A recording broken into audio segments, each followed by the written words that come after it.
Hello everybody, it's Tommy and welcome back to another speed build for the Disney Save. Today we are working on the Royal Menagerie, and this is one of the final lots for Aladdin that we're going to be doing. It is right across the way from Agrabah Palace, as you can see. And when I was designing Oasis Springs, it was really important to me to put something here that made a lot of sense, because obviously having certain lots that close to the palace was just going to be a little bit tough and not look super cohesive either. So the idea came to me that I really wanted to do something specifically inspired by Jasmine. This is not a new concept in the Disney Save itself. I have, for a very long time, really enjoyed the idea of specifically Disney princess themed lots, and a lot of them end up being these more community-based contributions to society that are based on the interests of the given Disney princess at hand. So for example, way back in Willow Creek for my very first world, there is a library in that world that was gifted to the community from Belle.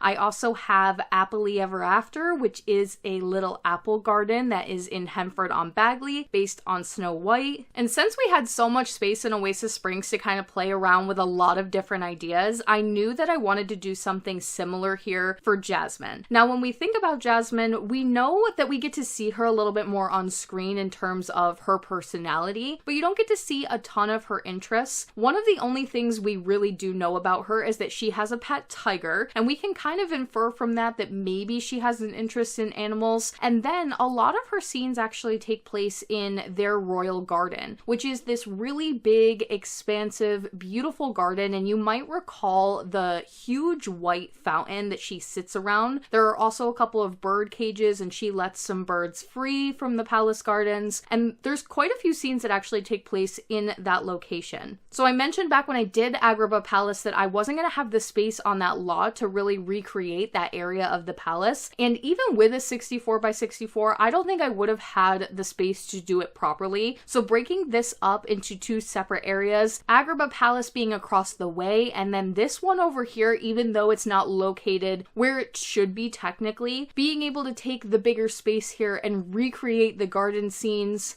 do the gorgeous fountain, and do the bird cages in particular was something I was really excited to do. It also helps fill out this neighborhood a lot better, and on the overworld map it looks really cohesive and makes sense because these two lots face one another, but they're also kind of by themselves. So I've been doing the neighborhoods by movie in this world. We did kind of the southeasternmost world in Oasis Springs, all Aladdin themed, and then right to the north was the larger lot that I knew we were going to be doing the palace, and this one is right across from that. So it's all kind of in the same section of the map, but these two lots are kind of their own neighborhood. Now, alongside this like garden idea and having those key features that I knew I was going to want to pull in, a menagerie is mentioned several times in the movie, both in song and just kind of like in passing. So menageries used to be a little bit more prevalent a while ago, but they used to be more of like a place where especially people of wealth would gather to showcase exotic animals, typically under, I would say, for like the modern time, not the greatest of conditions. I looked at some landscaping and some breakdowns of menageries that have existed and like how cages were designed. They're very typically small. They have just like bars. They're very minimal. They don't have like enrichment for the animal. It's nothing like a modern sanctuary or a modern zoo. And I'm definitely not trying to revive any negative connotation by doing like a menagerie in a sense. But since it's mentioned several times in the movie, I feel like I could kind of put the two ideas together and do a spin on like a garden and an animal sanctuary, still call it the Royal Menagerie, but have the animals be a little bit more free-flowing in what they're able to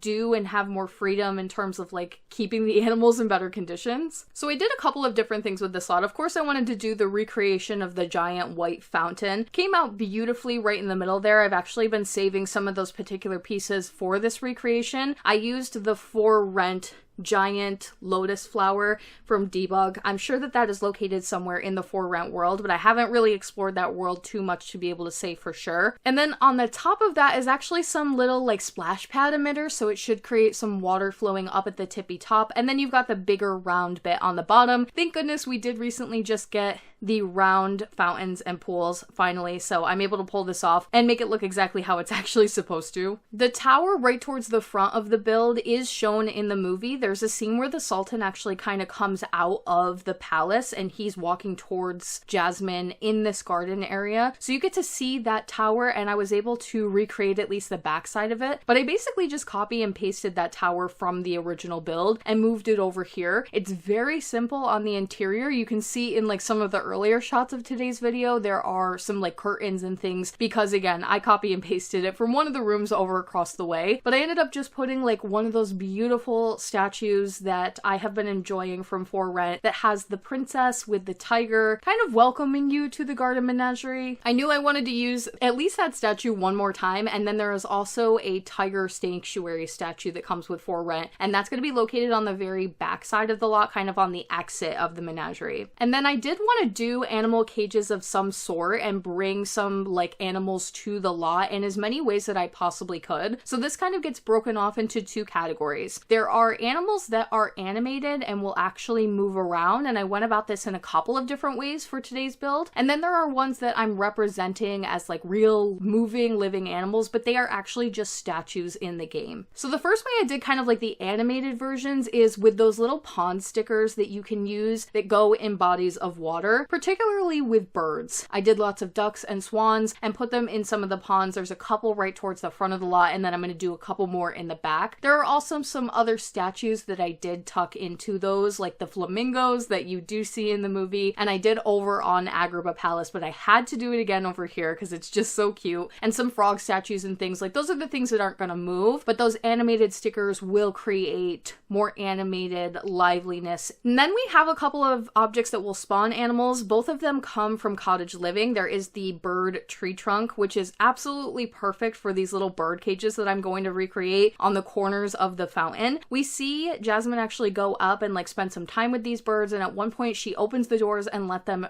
free. So I really liked the idea of like tucking these little trees in here. You can go up and actually make friends with the birds. I kept the doors open, again having this idea that a lot of these animals are here by choice. They can kind of come and go as they please, and that'll create like more liveliness and the animation aspect. The lot also has a couple of traits that should spawn some animals. It is a cat friendly and dog friendly lot, which means that when Sims come here, they should bring their pets with them, which is really cool. And of course I thought of Jasmine bringing Raja over here. And then one of my patrons suggested the idea of doing I think it's actually a lot challenge, but it's foxes, and it will spawn wild foxes here, as well as the stump from Cottage Living that will bring in rabbits. So all of those combined should hopefully create the sense of like more living, breathing animals roaming around freely. And then we have ones that are more just statues, and you can either think of them as statues in your head or think of them as actual animals. I think I lean a little bit more of like trying to think of them as moving around, but obviously I'm limited in what I can do here. Now, with the idea of this being kind of like a contribution to society, I think that when Jasmine becomes Sultan, she would want to open up certain sides of the palace, make more friends, become a little bit more a part of the community. So maybe she sort of donated the royal menagerie to the community as a gesture of goodwill and like a sign of change and progressiveness. And so a lot of the animal cages are sort of changed over time. They're a little bit more open. They're able for the animals to come and go more freely. Right next to the main tower at the front of the build, I've built two more traditional looking menagerie cages. They are smaller. They have bars on them. They're not super enriching. I've kind of livened them up a bit and put some plants in there, a toy or two, some water. And in my head, again, I feel like these animals would be really well kept and taken care of. I feel like there would be a huge staff that looks over them. And for these smaller cages where they wouldn't be able to roam so freely, I would just think that maybe they're not there all the time. It's more of a special occasion type of thing, an educational thing. They're there for very limited hours of the day to come and sort of see, or maybe they only display baby animals that you don't need quite as much space for in very limited hours. Or if you don't like that at all and you're not into it, that's okay. You can just have it be that they are statues and sort of like represented there as an educational thing, because they don't move. These are where I've definitely used statues, because unfortunately that's just all we really have as far as options. So I took one of the children's toys that's shaped like a panda, sized it up a little bit, and put 2 of those in one of the cages, and then the other cage had to of course feature baby tigers. There are 2 of them, and those are plushes from For Rent making up those animals. You can actually sort of see as I'm kind of recreating the cages, I'm trying to figure out what animals to even use here. I ultimately settled on a lot of birds because there are, I think that's just what I think of when I think of Aladdin, first of all, is like exotic birds in particular.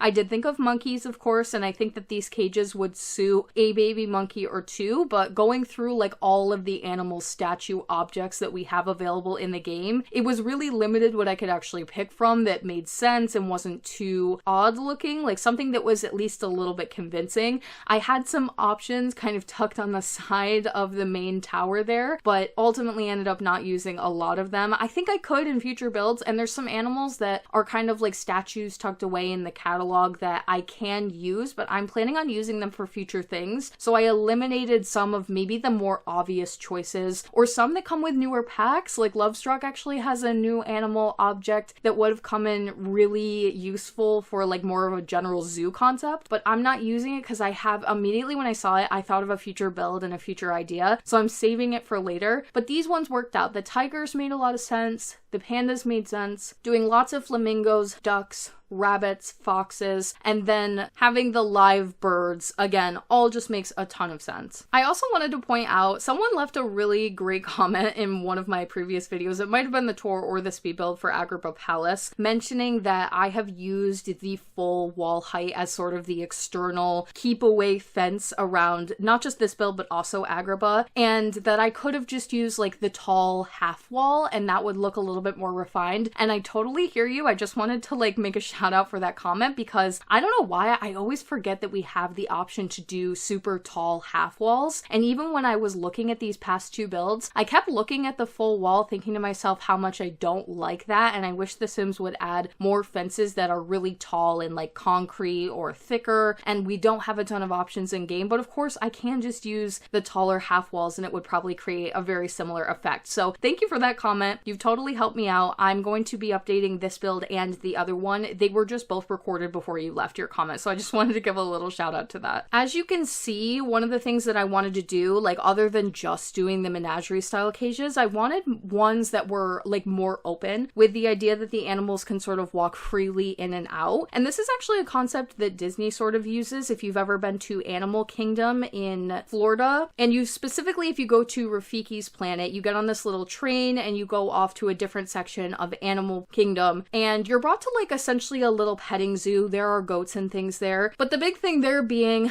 there's lots of animals to interact with, but a lot of them are kept away by fences and walls, and the animals can come and go in and out of them very easily, but it's not as easy for humans to pass through. And this leaves the option for the animals to come and interact with people and get pet or play if they want to, and then easily get away if somebody's like being rough or they don't really want to interact. So this is a similar concept that I'm using here. Obviously the way these cages are designed, the bars are spaced really far apart, so the animals could very freely walk in and out between these spaces, but it would also hopefully for the most part keep most humans away. And then you've got this sense of like more freedom for the animals, more of a sanctuary vibe. They can go in there and hide if they need to, and they can be present if they want to as well. I love that peafowl statue. I'm pretty sure it comes from one of the kits, and I used it a lot over in Agrabah Palace. It comes in some more realistic color swatches, as well as some of those like brown tones, bronzy tones that kind of represent represent what a female peafowl would look like. So I knew I wanted to do 2 of those kind of identical right across from each other. And if you look really closely at those, there are some more birds that are tucked in to those as well. So take a peek whenever you do play there. Now I know I keep saying that this is the last Aladdin build, or I keep telling you guys that we're almost done with Aladdin, and I actually do truly mean it this time. This is one of the main final Aladdin builds that we'll be doing for a while. However, there's 2 notes on that. It is not the final Aladdin build for the world. I'm going to be coming back to Aladdin one last time at the end of Oasis Springs, and it'll make a lot more sense why I waited for this until later when we actually get there. But basically there's an area of the map that makes more sense to do together, so I'm holding off on one final Aladdin lot for that area of the map. And then something I have been kind of forgetting, but a lot of you had mentioned, is that Oasis Springs has a hidden world called the Forgotten Grotto, and some of you have suspected that I might be basing this recreation and redoing that space based on Aladdin, and you were definitely right. I wasn't sure when I was going to be doing this lot, but since it is Aladdin themed and we're kind of wrapping it up here, we might as well get it out of the way and kind of finish it all off. So I will be doing that next. It's a very short speed build. Some of you have already guessed exactly what it's going to be, but I'm excited to showcase it nonetheless. So after the next video, we will officially be moving on to the next movie for Oasis Springs, and I'm actually currently working on finalizing all of the Aladdin builds and characters to put them on the gallery for you guys to download. I'm going to Disney World in a couple of weeks and taking a little bit of a break, so I'm trying to get ahead of myself and make them available for you guys as well so everybody can enjoy them while I'm gone. So keep an eye out for that. It would be on the gallery under my ID TomilynYT, and I'll make announcements on my Discords when those are available as well. With all that being said, I hope you enjoyed today's build of the Royal Menagerie. Let me know what you thought of it in the comment section down below. If you would like to support the Disney Save on Patreon, you can do so by clicking the link in my description box down below or the one at the end of the video. Thank you guys so much for watching today, and I will talk to you all in the next one.